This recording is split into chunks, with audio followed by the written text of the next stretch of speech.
2019లో చెప్పింది 153 కులాలను గుర్తించాం.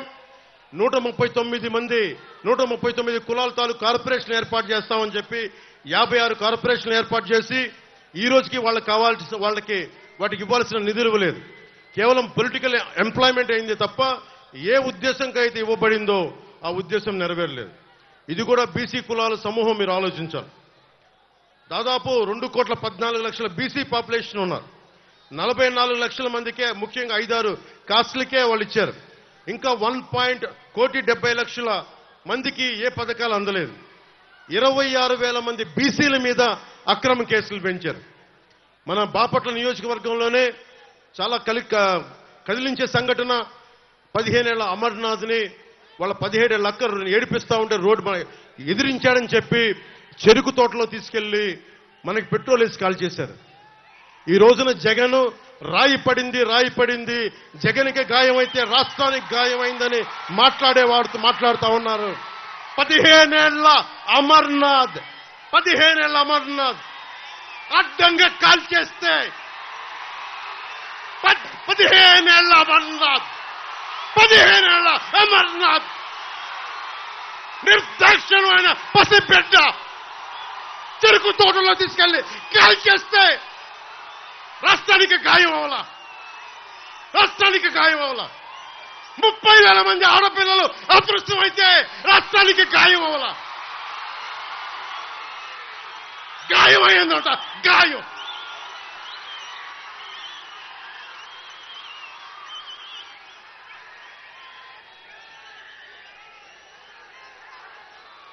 34% ఉన్న బీసీల రిజర్వేషన్లని 24% తగ్గించి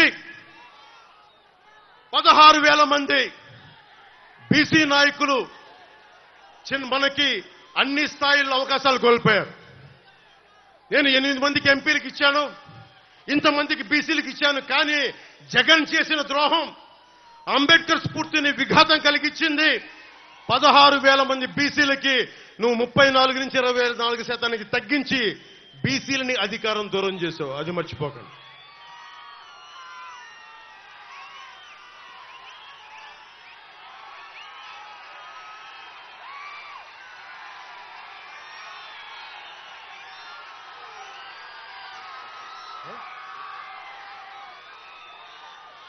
పొద్దున్న చూస్తా ఉన్నా, నిన్న వైఎస్ జగన్కి రాళ్లు ఇసిరారంటే ఎవరో. అదేంటి చిత్రమో పాపం. ఎప్పుడు ఎలక్షన్లు రాగానే ఆయనకి ఏదో ఒక గాయం జరుగుతుంది. కరెక్ట్ గా ఎలక్షన్ల ముందే ఎవరో ఒకరు చచ్చిపోవడం లేదా చంపేయడము. అంత హై సెక్యూరిటీ సిఐఎస్ఎఫ్ ఉన్న వైజాగ్ ఎయిర్పోర్ట్ లో 2019కి కోడి కత్తితో గాయం చేశారంట అక్కడ. సరే, మనందరం ఏం చేశాం? జనం కూడా ఏంటి కదా, మన తిలక్ గారు చెప్పినట్టుగా, దేవరకొండ బాలగంగాధర్ తిలక్ చెప్పినట్టుగా, కొడవగంటి మనకి కుటుంబరావు గారు చెప్పినట్టుగా, మనందరం మధ్యతరగతి మనుషులు. మనందరికీ ఏంటంటే అధికారం ఉన్నోడు డబ్బున్నోడు ఏమి చేసినా దానికి ఒక నైతిక భాష్యం ఇస్తాం. పాపం కాకినాడలో ఉండే ఒక మాఫియా డాన్ ఎవరిని కత్తితో పొడిచినా పాప ఆయన ఏ పరిస్థితుల్లో పొడిచారో పాపనండి, పాపం చంపేశారు. వైఎస్ వివేకానంద రెడ్డి గారిని ఏ పరిస్థితుల్లో పొడిచారో తెలియదండి మాకు. 30,000 మంది ఆడపిల్లలు అదృష్టమయ్యారని పాపం జగన్ గారు ఏం చేస్తారండి పాపం. ఇది సగటు మధ్య తరగతి మనం చేసే తప్పు. ఇది మన హక్కులను మనం తెలుసుకోవట్లేదు. జగన్కి గాయం అయితే రాష్ట్రానికి అయ్యా గాయం. మీ జెడ్ కేటగిరీ సెక్యూరిటీ ఏం చేస్తుందా? మీ జెడ్ కేటగిరీ సెక్యూరిటీ చూసుకోరా మీరు? మరి చంద్రబాబు గారి మీద రాళ్లు కొట్టించినప్పుడు రాళ్ల వర్షమే కురిపించారా మీరు? అప్పుడు ఏమైపోయినాయి? అప్పుడు రాష్ట్రానికి గాయం జరగలేదా? అంటే మీ మీద ఇంత గులకరాయి పడితేనే గాయం అయిపోయినట్టు. ఏమో ఎవడు చేశాడో. నా సంతాపం నాకు బాధ కలుగుతుంది. నన్ను అడిగారు ఈ రోజున స్టేట్మెంట్ ఇమ్మని చెప్పారు మా పార్టీ వక్తలందరూ. సార్ జగన్ గారికి ఇలా దెబ్బ తగిలింది అంటే నన్ను ఏం చేయమంటారన్న? ఆయనకి కొంచెం మీరు త్వరగా కోలుకోవాలని ఇవ్వంటే ఏమో అది నిజమో అబద్ధమో నాకేం తెలుసు. అతనే ఇలా టప్పని కొట్టేసుకున్నాడో ఎవరికి తెలుసు? తెలియదు కదా. ఎందుకంటే కరెంటు పోయింది, దండలు ఉన్నాయంట, ఆ దండల్లో వాళ్ళే రాయిపెట్టి కొట్టుకున్నాడేమో, లేదు నిజంగా పోని ఒకసారి నాన్నా పులి కథలాగా ఒకసారి చెప్తే బాగుంటుంది. ప్రతిసారి ఎలక్షన్ రాగానే జరిగితే నిజంగా పులి వచ్చిన నాన్నా పులి కథలాగా అది అబద్ధం అనుకుంటాం. సరే, నిజంగా మీ మీద రాయిసి చూడండి, మీరు పట్టుకోండి. ఎదురుగా పొడిచిన వ్యక్తినే ఈ రోజు వరకు మీరు పట్టుకోలేదు. జైలు నుంచి అతను బెయిల్ ఇప్పించారు 5 సంవత్సరాల తర్వాత. కోడికత్తి వ్యక్తినే. ఈ సెంటిమెంట్ డ్రామాలు దయచేసి ఆపండి. ఈ నాటకాలు భరించలేకపోతున్నాం.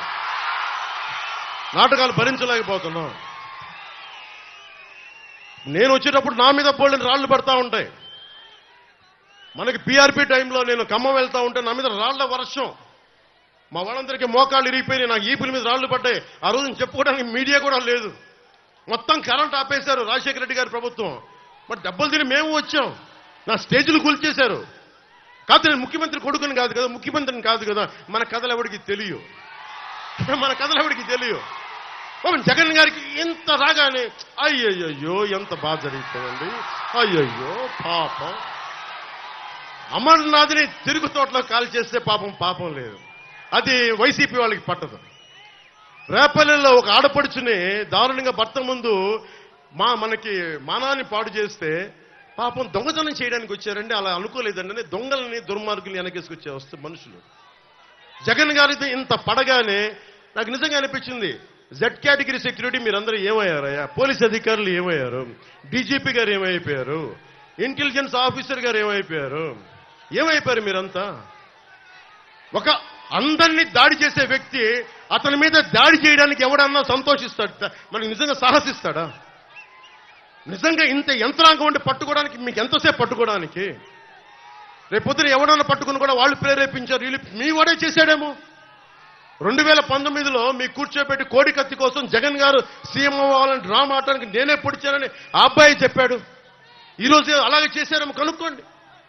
కానీ నేను మీకు చెప్తున్నాను, ఇలాంటి డ్రామాలకి మనం పడాల్సిన అవసరం లేదు. దయచేసి పడకండి. నిర్ద్వందంగా దాన్ని తీసి పక్కన పెట్టండి. అరే, ఇద్దరు చెల్లెళ్ళు, సొంత చెల్లెళ్ళు. అరే, మా నాన్నగారిని చంపేశాడు, మా చిన్నాయిని చంపేశాడంటే అడ్డగోలుగా బద్దలు కొట్టి కత్తితో పొడిచి చంపితే అందరూ గుండి పొడిచి పడిపోయాడండి. వీళ్ళ కథలు మనం ఎలా నమ్ముతాం? ఈరోజు ఆయన వివేకానంద రెడ్డి గారు అమ్మాయి సునీత గారు వైరాలజిస్ట్. ఆవిడ అమెరికాలో చదువుకున్న వ్యక్తి, వైరాలజిస్ట్. కరోనా లాంటి వైరస్ ని ఆవిడ దాని మీద నిజంగా వైద్యం చేయగలిగే వ్యక్తి. ఆవిడ కూర్చొని నా తండ్రిని చంపారంటే ఒక్క పోలీస్ అధికారి దాని మీద మాట్లాడు. CBI central bureau of investigation వస్తే కడపలో కోర్టులోకి వెళ్ళనివ్వరాళ్ళని. ఇంత దారుణంగా ఉంటే మనందరం కూర్చొని చేతులు ముడిచి కూర్చున్నాం. మనకు పౌరుషం చచ్చిపోయింది. చచ్చిపోయింది. ఎందుకు నేను వ్యతిరేక ఓటును చీలద్దు ఎందుకంటానంటే ప్రజాస్వామ్యాన్ని కూలి చేసేవాడు ఒకడు కూర్చొని మనందరినీ పొడుస్తా, చంపుతా, దోపిడీ చేస్తా ఉంటే ఎంతకాలం భరిస్తాం? ఎంతకాలం?